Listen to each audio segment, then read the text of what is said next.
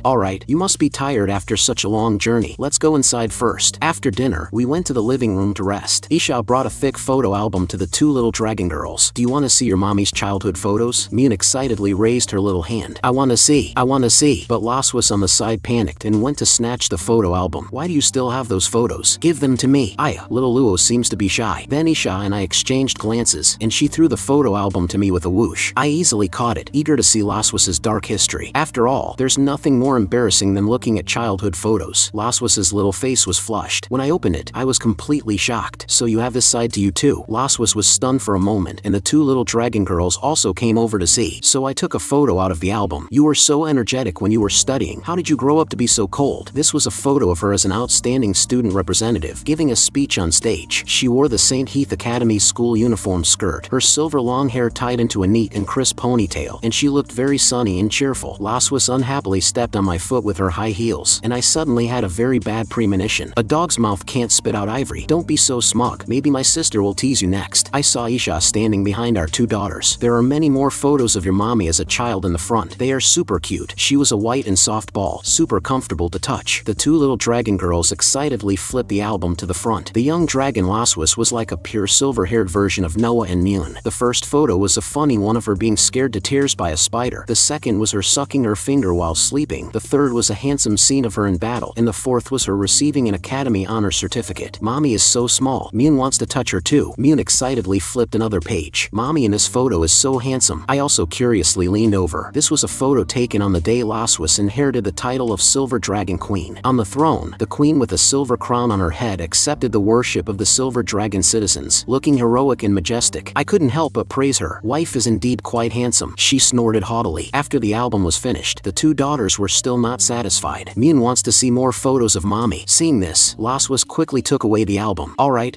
you've seen them all. Sister, you quickly take it back and put it away. However, having not seen her for a long time, she underestimated her old sister's scheming. It's rare to reunite with her sister's family. How could she not express her sisterly love fiercely? Isha took out a crystal ball. It's not over yet. Look what this is. Laswas completely broke down. I quickly raised my hand and answered. This is called a recording stone. Do you want to see your mommy's video? Mune and Noah looked expectant. One to see. Laswas said with a hint of pleading. Sister, I beg you, for the sake of me being your biological sister, don't release the things inside. Sister, I also beg you, for the sake of me being your biological brother-in-law, you must show us the things inside. I could no longer hold back my curiosity about the images in the recording stone, because Laswas's strong resistance meant there must be some unspeakable images inside. Isha appreciated our couple's reaction, very satisfied. Since it's Leon's first time visiting my home, I'll listen to him this time, and next time I'll listen to little Luo. Seeing my triumphant look, Laswas secretly vowed in her heart, I'll never come to your place again. Isha started to activate the recording stone, and a clear picture appeared in the center of the living room. This is a super precious video. After seeing the familiar scene, Laswas immediately became nervous and tried to cover my eyes with her hands. You're not allowed to watch this part, but how could that stop me? In the video, Isha was talking with Laswas about feelings for the first time. What are your standards for a future partner? At that time, the 18-year-old Laswas didn't really understand so-called feelings or love, but she had extremely clear standards. She thought for a moment and began to answer seriously. This person must be at least stronger than me in terms of grades, preferably having won many firsts or championships. Responsible, doesn't hate children, strong but not a bully, has his own principles of conduct, and is not affected by the clan and the outside world. Mune and Noah understood as soon as they heard it. Mommy is talking about daddy. Indeed, she is talking about me. Hearing me say that, Laswas was very stubborn. Have you no shame? Isha's eyes moved slightly. These 3 points are all very difficult, especially the last one. Many people lose themselves after gaining power and rights. The young Laswas looked up at the Milky Way in the night sky, her firm tone revealing a hint of longing and expectation. Who knows? If I don't meet such a person, I don't want to wrong myself by getting married. If I get married in the future, I will only marry such a person. As the video ended, I looked at Laswas in disbelief. So I am your perfect match? She shyly turned her head away. That was just something I said when I was young. I get it. You don't have to be so embarrassed. Now that Isha's purpose had been achieved, she asked curiously, who chased who first between you two? We both pointed at each other in unison. It was she who chased me first. Do you dare to say that again? I suddenly found that Laswas's gaze at me was not right, as if she could eat me up when we got back. Helpless, I had to admit defeat. She chased me first. I didn't know what was good for me at first and ignored her. Then I regretted it and chased her back. Laswas snorted coldly. That's more like it. Isha chuckled. Your relationship is really good. So next, do you want to see the love letters little Luo received back then? There's a whole box of them. We really want to see them. Why do you even have that? Let me burn it. When it was time to rest, Isha only arranged one room for Laswas and me. Looking around, there was a huge bathtub in the room, with many rose petals scattered in the water. The pink bed sheets were even more outrageous, with a heart shape made of roses. We were both stunned on the spot. What's going on? The room's decoration is simply shameless. Laswas shyly asked her sister what was going on. Isha squinted and smiled, smiling like a cunning old fox who had succeeded in a scheme. I specially prepared this guest room for you. You'll have to make do with living here for these 2 days. Are there any other rooms? What's there to be shy about between a husband and wife? Isha had already seen through Laswas's little thoughts. What a careless mistake. The she-dragon sister is not to be underestimated either. I wanted to leave this room, but was directly stopped by Isha. Where are you going? I made an excuse that my daughters missed me, so I was going to see them, but Isha told me not to worry about the children. She had already arranged everything. The 2 children should be having a lot of fun now because she had turned the bedroom into a small young dragon amusement park. For this day, I, your sister, have been preparing for 2 years. You 2 have a good rest. Laswas and I sighed helplessly. It seems we can only sleep in this room tonight. I couldn't help but whisper, I didn't expect your sister to be so scheming. My sister is just like that. You'll know after spending more time with her. As she spoke, Laswas had already opened the wardrobe. She originally wanted to find a nightgown to wear, but the upper layer was filled with all kinds of uniforms. Seeing her quickly close the wardrobe door, I was bewildered. What's going on? There's only 1 bed and 1 bathtub in this room, so you sleep in the bathtub. Hearing her say that, I was a little unhappy. A bathtub is not a place for people to sleep, but the feel of this bed was a bit different from a normal bed. It was actually a waterbed. I lay down directly on it, feeling the undulation under the bed. It was quite elastic. Then you're in luck. She suddenly changed her mind, which surprised me a little. You're not going to do something improper to me, are you? Laswas clenched her fists in anger and suddenly pulled out a whip from somewhere. Are you itching for a beating? Do you want me to serve you well? I was so scared I waved my hands repeatedly. No, no, Laswas snorted coldly. Then I'll take a bath first. You're not allowed to peek. I pouted. Who would peek? Obviously she didn't believe me at all and kicked me out of the room. You go for a walk and come back. So I hummed a little tune and walked along, planning to find a place to get some air. But as soon as I reached the rooftop, I was stunned. Isha was actually here alone, drinking red wine, seeming to have something on her mind. She put the wine glass on the table and asked me how I got out. I explained that little Lua was taking a bath, so I came out to get some air. Isha casually picked up a bottle of red wine. Want to have a drink with me? Seeing that I readily agreed, she filled the wine glasses one by one. This is little Lua's favorite wine. Then she handed me a glass of red wine. Isha suddenly became sentimental. Little Lua, when I used to drink and chat here sometimes. You 2 have a really good relationship. I watched little Lua grow up. She spent the first 50 years of her life with me. Later, when she became the Silver Dragon Queen and left here, we switched to writing letters to each other to report our safety. She suddenly told me that she had married a low-key dragon king, a secret marriage, and was pregnant with his child. I blessed her in the letter, but she wasn't very happy, and her words were full of melancholy. She said in the letter that you were not in good health, always sleeping for a very long time, and couldn't be by her side. She was only taken care of by maids during her pregnancy. You should know, right? Twins are much harder than a single birth, both during pregnancy and childbirth. Isha's words also reminded me. Back then, Laswas was forced to conceive the child of me, her sworn enemy, and spend her pregnancy alone, only able to relieve her inner sorrow and depression by writing letters to her only sister. At that time, she must have felt that every day was like a year. Isha suddenly patted my shoulder, which startled me and brought me back from my thoughts. At that time, I thought she had married a lazy and irresponsible garbage male dragon. I smiled awkwardly. Do I look like that kind of dragon? Of course not. And through our brief interaction tonight, I'm even more convinced that little Luo married the right person. She really likes you. As soon as Isha finished speaking, I was a little incredulous. Laswas really likes me? I can't agree with that. The thought of that she-dragon's usual fierce look and how she always likes to punish me makes me think it's unlikely. Perhaps Isha doesn't really understand her sister either. Seeing me not speaking, Isha thought I was just being shy. I sighed lightly. In front of Laswas's sister, I still had to pretend to be a loving couple, so I scratched my neck and smiled. Sister, you're so right. We are indeed in love with each other. Isha excitedly patted my shoulder. Actually, I knew from the way you interact with each other, because you are relaxed and comfortable when you are together. You are both husband and wife and friends. Little Lua was particularly bad at expressing her feelings. Besides me, you are the first dragon she has treated so sincerely. Isha's eyes became a little scary. You are a responsible man. You know what to do in the future without me telling you, right? It seems that if I say I don't know, she will definitely kill me here. I will take good care of Laswas, I promise. Sister, you can rest assured and entrust your sister to me. I wasn't there to take care of her during the first pregnancy. If there's a second one, I will definitely stay by my wife and child's side. Seeing me pounding my chest with a serious look, Isha snorted lightly. You'd better be telling the truth, you brat. Then she pushed my shoulder and urged me to leave. Alright,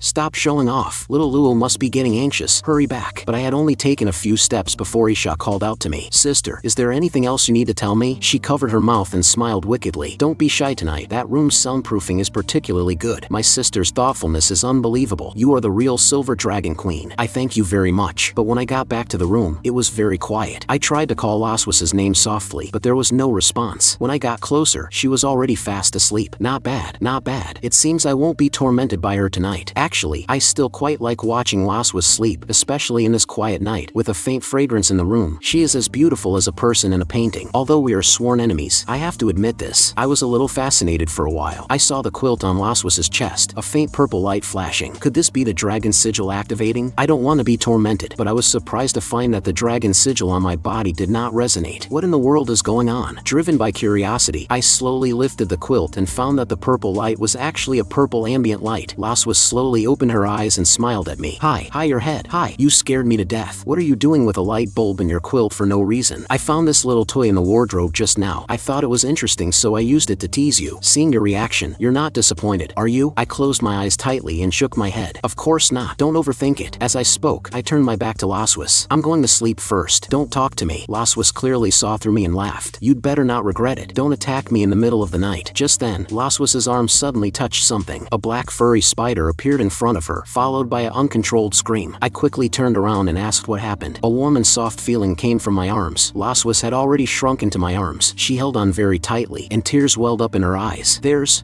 a spider. I remembered seeing a photo of her crying in fear of a spider as a young dragon when I was looking at the album today. Could it be a shadow left from that time? The Silver Dragon Queen actually has something she's afraid of. I first laughed at her a little, then reached out to grab the spider. It's okay, I'll get rid of it now. But when I touched the spider, my hand felt a little strange. Not like that furry touch, but more like rubber. Could this also be part of my sister's design? I dangled it in front of Laswas. Don't be afraid, it's just a toy spider. But she was still scared to death. Suddenly, a fierce dragon flame had gathered in her hand, its magical purity even higher than when we sparred. I don't care if it's real or fake, just destroy it. Seeing her look as if she was facing a great enemy, I quickly advised her to calm down. If you unleash a dragon flame, this room will turn into a sauna. Then I threw the spider out the window and immediately closed it. Alright, the little spider is dealt with. You can sleep peacefully now. Laswas pursed her lips, still a little scared. I suddenly thought, this spider must have been deliberately designed by her sister to make her show a scared and fragile side. She hesitated for a moment and said softly, I'll sleep on the inside, you sleep on the outside. Is that okay? I readily agreed. No problem, you can sleep wherever you want. She tucked her tail in and lay back in the bed, but was still a little shaken, staring at the ceiling with wide eyes. She couldn't understand how there could be a spider here. When she was scared by spiders before, Laswas would go to Isha for comfort, but now her sister was not by her side. At this time, I extended my hand and said in a deep voice, if you're still scared, you can hold my hand. Laswas was slightly stunned, then closed her eyes and snorted lightly. Since you said so. I extended my hand, and Laswas also brought her hand over, but it seemed a little wrong. I said speechlessly, what kind of security can you get from holding just one little finger? Her cheeks turned red. Then how should I hold it? Like this. Interlocking fingers. The sense of security instantly exploded. Laswas's mood was a little complicated at this moment. On the one hand, she was scared after being frightened by the spider. On the other hand, my suddenly holding her hand made her a little shy. Although she was reluctant to admit it, her hot and flushed face was the strongest proof. How can this person hold my hand so nonchalantly? Am I the only one who feels awkward? No.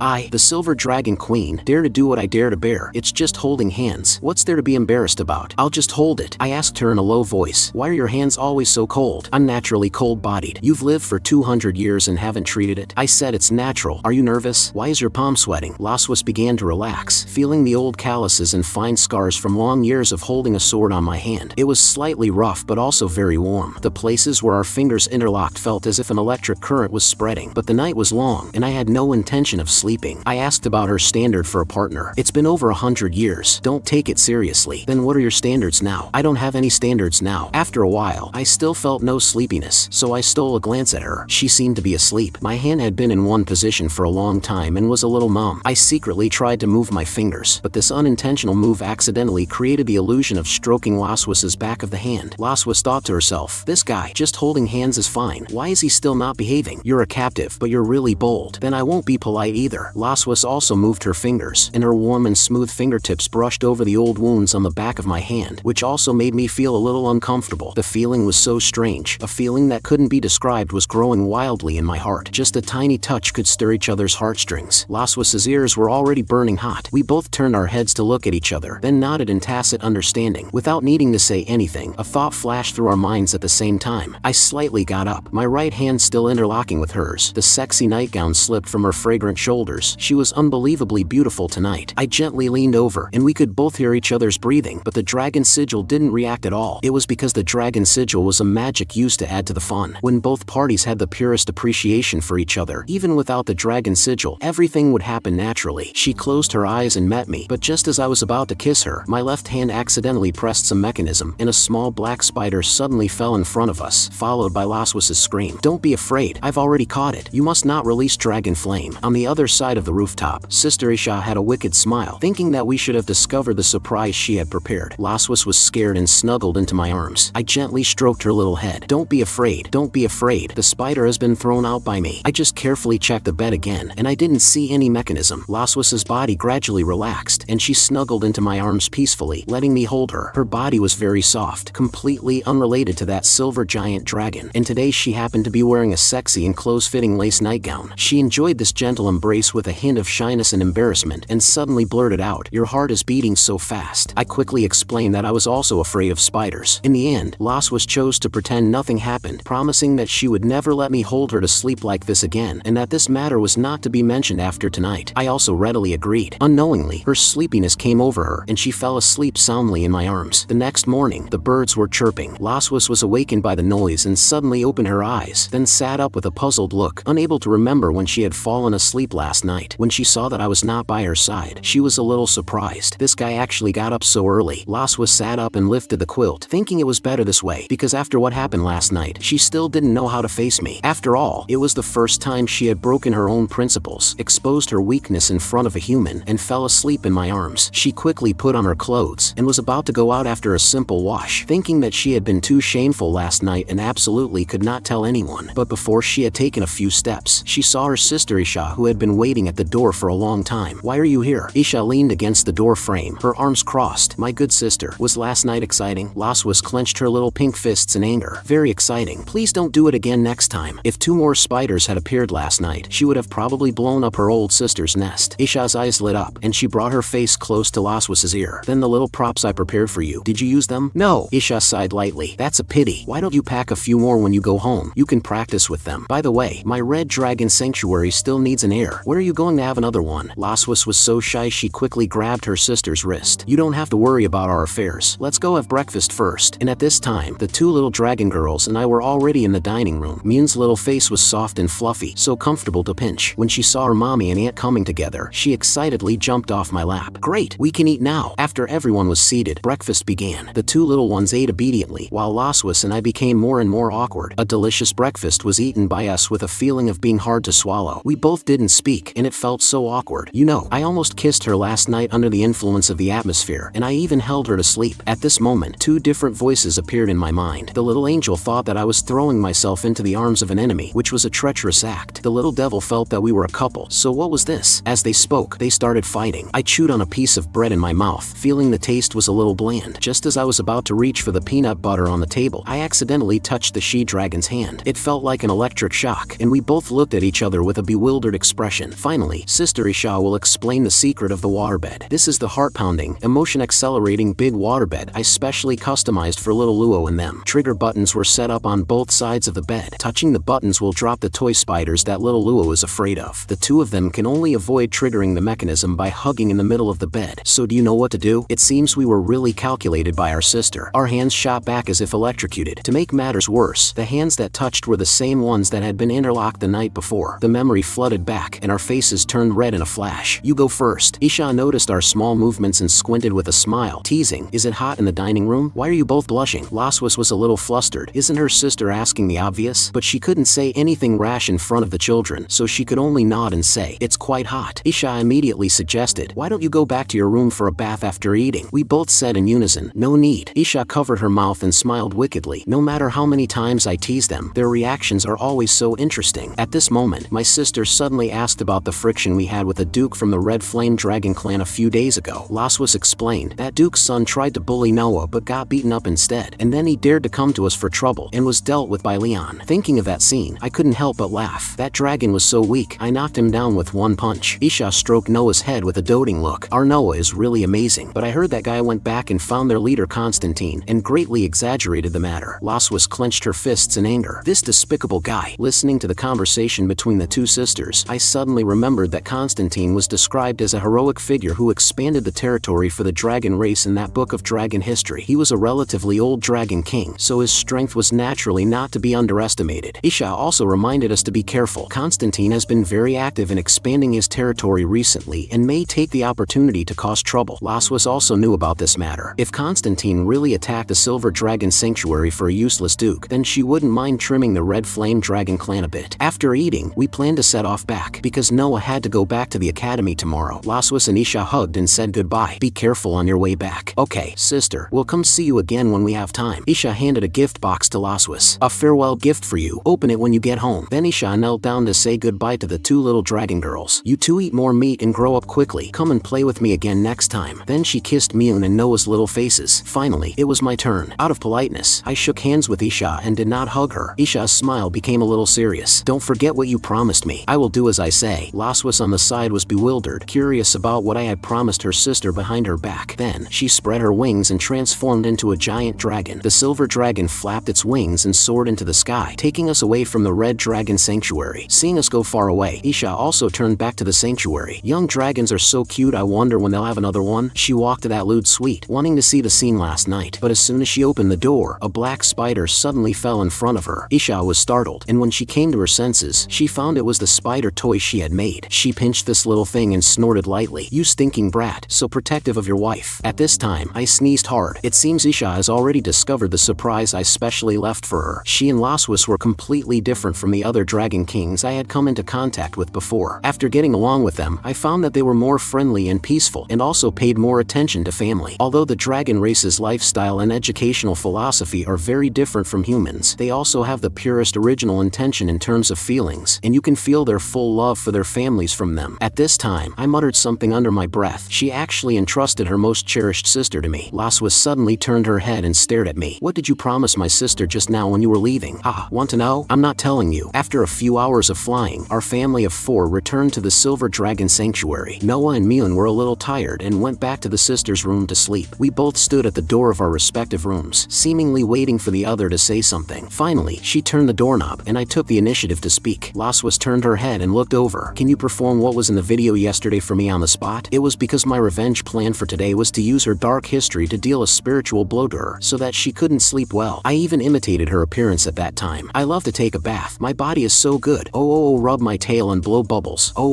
Laswas's heart suddenly filled with fire. Stinking man is so cheap. It turned out that last night in the living room, Isha asked everyone to watch little Luo's other videos. In the video, Isha made a shushing gesture, then pointed the recording stone at the bathroom door. A familiar voice soon came from the bathroom. I love to take a bath. My body is so good. Oh, rub my tail and blow bubbles. Oh. I burst out laughing so hard that tears almost streamed down my face. Wife, your singing voice is as beautiful as a nightingale's. Being told that by me, she was so angry that she wanted to destroy the recording stone. Fortunately, Isha stopped her in time, so this family heirloom was spared. It turned out that while I was working hard on my homework, Laswas praised me for grasping the main points so quickly. 2.5 minutes later, I looked up at her. My homework is done. Of course not. This is just a small after-class exercise. Leon has not yet submitted his homework. I knew the she-dragon wouldn't let me off easily. The great dragon slayer was once again defeated by the silver dragon queen. Due to the influence of the activated dragon sigil, my mouth became drier and drier, so I had to borrow some lip balm from her. I started to write my homework, holding the pen and writing furiously in the notebook. The tip of the pen rubbed against the smooth white paper, making a rustling sound. Because the pace of writing was too fast, there were inevitably some flaws and mistakes, so Laswas prepared enough correction fluid for me. 2.5 hours later, I submitted my homework. Teacher, can I leave class now? After speaking, I was about to leave, but Laswas suddenly reached out and grabbed my clothes. You only submitted homework for one subject. There are still 6 more subjects to submit. I was bewildered after hearing that. Teacher, you're really a homework maniac. Less nonsense. Leon, cheer up and prepare to do homework all night. The classroom was brightly lit, and I, buried in my studies, wrote furiously. This was destined to be a long night. The next morning, our family of 4 stood in the front courtyard waiting for the giant dragon Leviathan school bus. I had 2 heavy dark circles under my eyes, and my feet felt floaty. I felt like I couldn't even stand steadily. On the other hand, Laswas was full of energy and radiant. Noah and Mune looked at me curiously. Then Noah asked with confusion, why do you look like you haven't slept all night again? I answered groggily, I stayed up too late doing homework. Mune raised her eyebrows and thought, do adults also have homework to do? Laswas smoothed things over on the side. Of course they do. The 2 little dragon girls nodded after hearing that and didn't ask any more questions. But Mune blinked her big eyes and looked at us again, then raised her little hand excitedly and said, Mune has discovered a super amazing pattern. That is, when mommy is in good condition, daddy will become very weak. Then when daddy is in good condition, mommy will become very weak, right? I didn't expect Mune to so easily see through the truth that ordinary people couldn't discover. I patted her little head. My dear daughter, you are so smart. If anyone says you only know how to be cute in the future, daddy will be the first to fight them. Just then, Noah turned her head to look at the sky in the distance. A Leviathan's figure gradually appeared and then slowly hovered above the sanctuary. Noah waved goodbye to us. Laswas reminded her to be careful on the way. Mune was very reluctant. Sister, come back quickly to play with Mune. Mune will miss you when you're not here. I also waved my hand. Good luck with school. See you next weekend. Noah's little face turned red and she said